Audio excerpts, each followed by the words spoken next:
It's 5 p.m. East Coast time, and I haven't gotten a damn thing done today. I did watch some good TV on Netflix, so I guess that counts as something. All right, let's do a little more of this. The last episode was quite good with Jan Campbell, member of the CAT committee. I guess she's chairwoman of the CAT committee.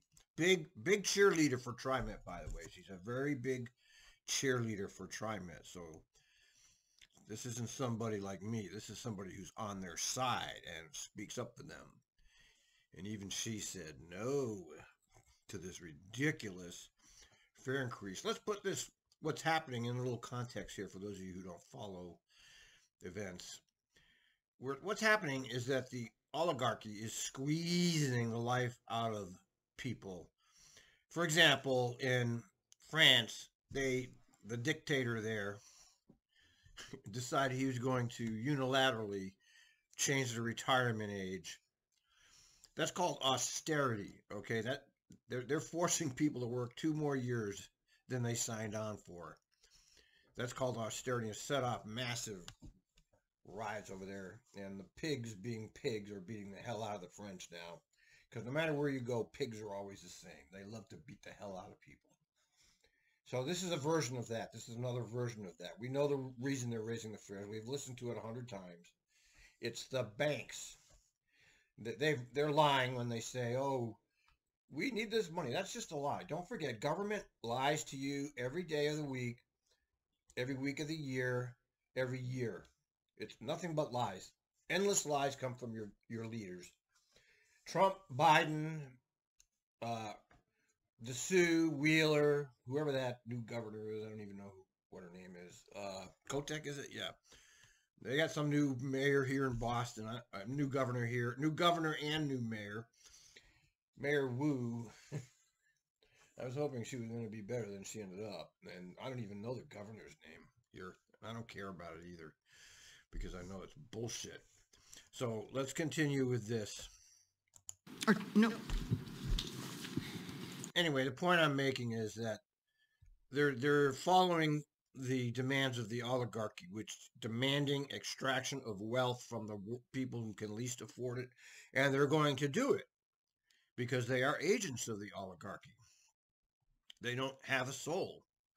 They all of these board members are here because of their career possibilities, and you know they don't know anything about TRIMET. Okay, we know more about TRIMET than any of them.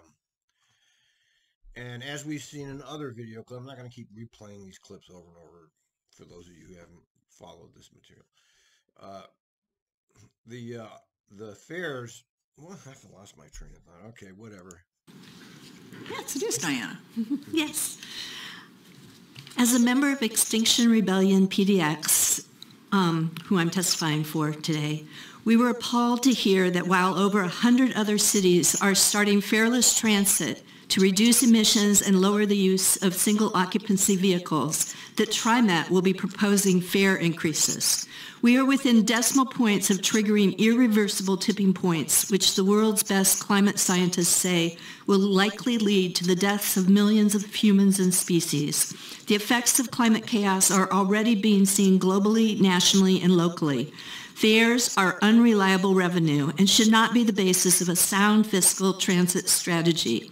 The board needs to identify other sources to address deficits, such as working with the city, county, and metro to consider PSEF funding, monies from the federal infrastructure bill, state transportation dollars, better use for electrification and public transit than highway expansions, or raising the payroll taxes on very high salaries.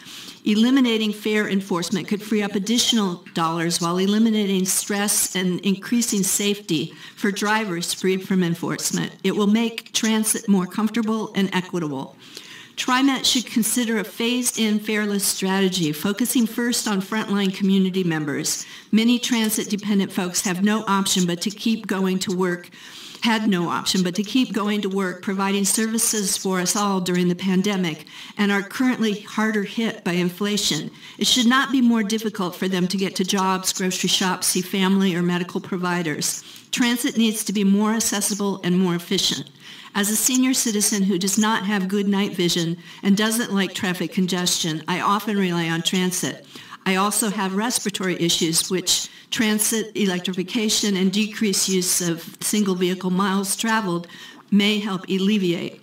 Mostly, though, I'm concerned about climate change and the documented necessity of reducing emissions by half within the next 7 years. This will not happen unless we have bold and courageous leadership who invest in our future and start now to create the world we desperately need.